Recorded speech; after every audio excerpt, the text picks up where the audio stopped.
Hey everyone, and welcome to Learn Japanese with Peggy. Long time no see. Today we're going to unravel a mystery that trips up almost every single person learning Japanese. What is the real deal with da and des? You probably think you know the textbook rule, but trust me, there is a much deeper, cooler secret hiding in plain sight. Okay, so let's just dive right in. Every beginner Japanese textbook, every app, every class, they all give you this really simple, neat little rule for the verb to be. It says des is the polite form and da is the casual form. And you know what? This rule works great at first. You use des with your boss or someone you just met, and you use da with your close friends. Simple enough, right? Polite here, casual there. But if you spend any time at all listening to native speakers, you know this neat rule doesn't even begin to tell the whole story, because in real world, you start hearing people break this rule all the time in ways that seem to make absolutely no sense. So let's look at a couple of examples that are probably going to feel very familiar. This is the big question, isn't it? If you have the basic rule down, then why do you sometimes hear your friend using the polite form with you, or your boss suddenly shouting the casual form in the middle of the office? What is really going on here? So picture this. Your best friend is kind of bragging about something, and you reply, "Hey, yokatta desu ne." So you use the polite des, but you're not being polite at all. You're being sarcastic. You're actually using this former word to create this weird sense of distance with someone you're super close to. Why?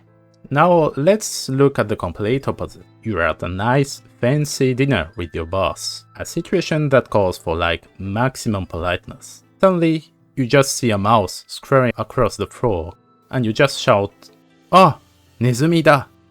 Whoops, you just used the casual da right in front of your boss. You weren't trying to be rude, it was a total reflex. So what the logic? Okay, you ready? Here is the secret. The real key to understanding da and des isn't actually about politeness. Not really. It's about the direction of your message. Are you talking to someone, or are you just talking out loud? The absolute best way to visualize this is with a little idea called the personal space bubble concept. So just imagine you're standing inside your own bubble. This idea completely reframes how we see these two words. It's not about who you're talking to, it's about where your words are going. So this concept creates a really clear distinction. A statement that ends in da is self-directed. It's an expression of your own thoughts or feelings, and it basically stays inside your personal bubble. It's not really meant for social interaction, but a statement ending in des, well, that's directed outward. It leaves your bubble and reaches out toward the listener, acknowledging that social space between you. So here is a crucial point. Da is inward expression, des is outward communication. Now that we have this new tool, this new way of thinking, let's go back to those confusing examples. I promise you, with the personal bubble concept, you'll see they suddenly make perfect sense.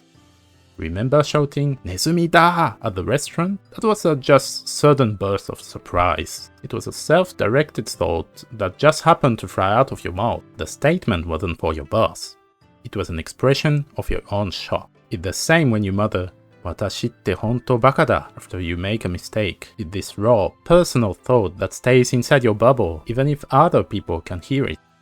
And this same logic explains why da is used for all these other forceful one-way expressions. Shouting "hida" for fire isn't about starting a polite conversation, it's about broadcasting an urgent fact to the world. Accusing someone with "usoda" for "that's a lie" is a confrontational outburst, not a social exchange. In all of these cases, the speakers are focused on their own expression, not on interaction, and that's why they use the self-directed da. So what about that sarcastic "yokatta desu ne"? Well, this is the tool you use to acknowledge and, well, create social distance. Normally, with a close friend, there is almost no distance. You're basically in each other's bubbles. So by using the outward directed des, you're artificially creating this huge awkward gap between you. That sudden coldness and distance is the sarcasm. You're using the grammar of politeness to be impolite. It's pretty brilliant, isn't it? Okay, so the core concept is clear, inward versus outward. Now let's get practical, unlocking the essential grammar rules you absolutely need to actually use these words correctly in any situation. Here is your cheat sheet. For the present tense, it's da and des. For the past, it's datta and deshita. For the negative, you got janai for the casual and ja arimasen or dewa arimasen for polite. And for the past negative is janakatta and ja arimasen deshita. It covers the vast majority of situations you're going to run into. Now we have to talk about the single biggest exception to all this. I adjectives. You absolutely positively cannot attach da to an I adjective. You can't say okii-da. Why? Because the I adjective itself, like okii, already contains the meaning of is. Saying okii-da is like saying is big is, it's just redundant. You can add des, as in okii desu, but here des is only acting as politeness marker, not as the verb to be. This is a super crucial rule to remember. Okay, here is one more advanced but very real-world situation. When you're making a longer compound sentence, you'll often see da used in the middle, even if the sentence ends politely with mas or des. For example, 日本人だから日本語が話せます. The formality of the entire sentence is decided by the final verb. The da here is just acting as a connector between the two ideas.